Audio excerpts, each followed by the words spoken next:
Long live the king! I will tell you what. Glenjamin.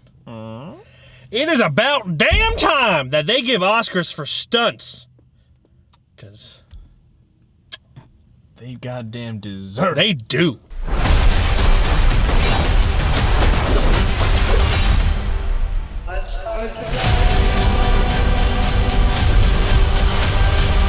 Hello everybody, welcome again to Keystone Film Review. We just saw John Wick Chapter 4. Directed, of course, by Chad Stahelski.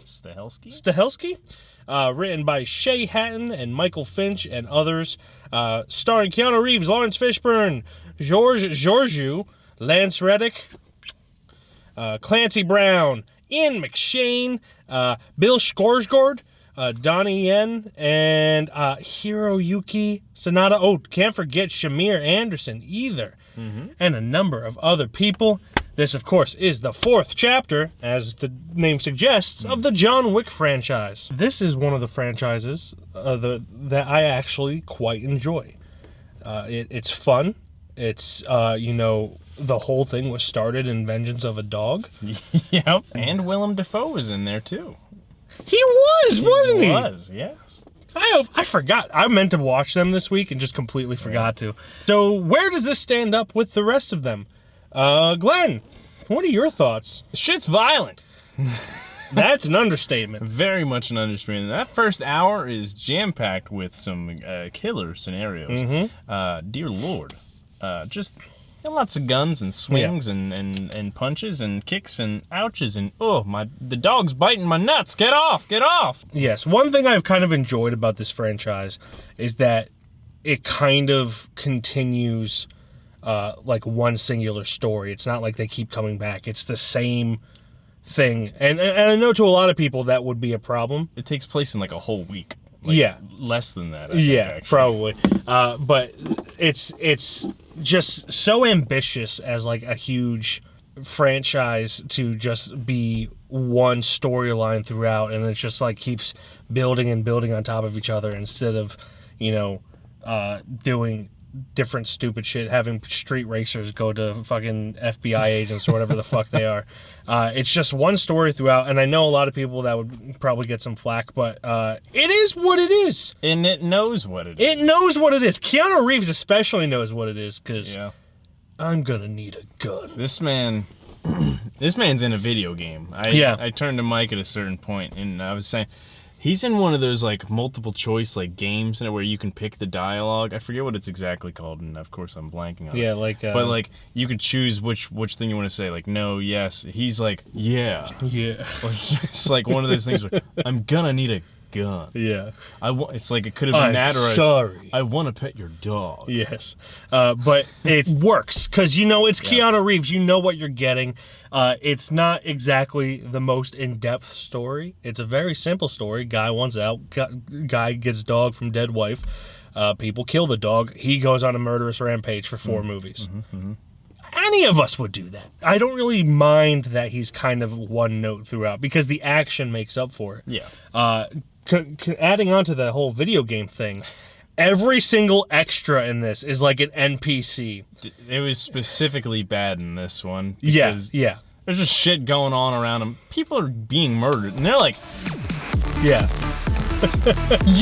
that guy just got an axe to the head. Dear Lord. Specifically, like at least in like the first movie, like people saw a dude get shot in the face. They got out of there. Yeah. There was no like dancing around it, literally and figuratively. They saw a guy get shot in the face. They were like, see ya. So it's definitely has separated itself from reality more so than the other ones. Of course, it was never very realistic to begin with, but it was. It made the scenes look cool because obviously you got background stuff going. It was like a video game stage, even in like a fighting video game where there's like people like and just shit going on. It made cool scenarios like background drops, but like as far as obviously it's not going to be realistic because this is holy shit over the top. Yeah. But it was like, why are these people fucking running at this very moment? Dude just got his head blown off. There's brains all over these people. They're like, oh, this LSD's kicking in! Yeah, it's definitely just mindless fun. Yeah. Mindless fun. You lost little yourself. Yeah. And it's a nice addition to the franchise. Definitely not my favorite. The one complaint I would probably have is that it's not as... I don't want to just be one of those guys that says every action movie needs comedy, but it's not as, like, purposefully funny as... Especially Parabellum, Chapter 3 was. Because that one was, like, jokes. There was jokes in that. And they don't need, like, all jokes, but, you know, it's a dumb, fun movie. It doesn't need to be dark and brooding. And then because it was dark and brooding, certain actions were just hilarious. Yeah. And it felt more like it wasn't purposeful in the laughs as the others were. It felt like this one, they definitely focused a lot more on the stunts and the actions. Yeah. And which is fine because they worked their fucking ass off. They really in this. did. They worked for that. Great paycheck. cinematography too. Great cinematography. A lot of great fighting sequences where the camera would just move with them for like one shots and shit. Especially the one where it was like a bird's eye view for a long time. It was like a one take too. Above the ceiling, looking down, like a Clue or board game scenario. Yeah, there's a similar shot in *Malignant*, that James Wan film, and like I was thinking about that when it happened because it was just so impressive. Obviously, there's CGI in it because you don't really want to catch that many people on fire without the ability to put them out right away. There's broken glass everywhere. That's CGI too, but like the people are real and what they're doing is real, other than the bullets and blood and all that. And it's just so well choreographed and so long that if it was done in multiple takes, it's cut together seamlessly. That's impressive in itself, but it really does feel like one take. And I admire the stunt workers. I admire the cinematography. It was just visually a great film. Story-wise and writing-wise, not so much. But you're not going to see John Wick for that. No. It was amazing that the first one had good story and writing. It's amazing that we got to Chapter 4 and are going to have spin-offs of it. But yeah, it was a fine addition. I think fans of the franchise are going to enjoy it. They're definitely probably going to have the same issues we have, but who cares? Who cares? You're going for gun food, not really the story. So. I want to pet your dog. He doesn't say that, but I wish he did. I wish he did. He almost felt like he would. Yeah.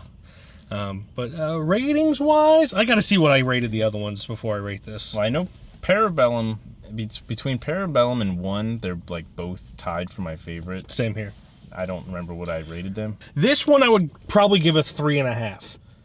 It's very enjoyable, very good addition to the franchise, but it's not as good as Chapter 1 or 3, which are on par, really, for different reasons, of course, but they're on par in quality for me, so I'm going to give this 3.5. I gave 3.5 to 2. I'm going to give this a 4.5 because it exceeded absolute stunt work, and was just, I mean, it was long as shit, but it was, I mean, you had excitement every like 2 seconds. Yeah. So it was fun. The cast was great. Donnie Yen was fantastic. He was a little bit iffy for certain parts. He was the funniest part. He was in a lot of things. No, he was absolutely great. Yeah. I was afraid that like him being a hitman that's blind would be weird, but has he played a blind person before? Oh, Rogue One he did. But he had a bow staff in that, I'm pretty sure. Yeah. Instead of a cane. even the non-fighting sequences, I thought he did a good job of playing blind. You know, he would reach for something and miss it at first, but like not in a way that was like funny. It was very natural. Like he would hit a tray that something was on. There was one point I was laughing at the end of the movie where he shot this dude, killed him, and then shot like 6 more times, like where his body would have been. But I guess he didn't know if he actually killed him or not. He was like pop, pop, pop, pop, pop, pop, just shooting the fucking ground. I just start laughing. Yeah, there's little details like that are great. It's a good movie. 3.5. You said 4. 4. Yeah, I gave the Chapter 2 a 3. And the other 2 I gave a 4.5. So yeah, that's all our ratings. I'm going to put all our ratings right there. There it is. He did. Yes. So if you saw John Wick Chapter 4, tell us what you thought down in the comments. Would you kill countless people for a dog? For a dog. The answer is no. I don't want to know you. You're going to be one that's killed. Dogs are more worthy of life than humans are. I was lying. I would not kill you. I would just. I wouldn't kill would scold you very hard. You'd get such a hard scolding. You'd get third-degree burns from the scolding we'd give you. Seriously. Yes. More than the dragon breath shotgun that Yes. John Wick used today. Yeah, that was pretty cool. Goodbye, everybody. Bye-bye.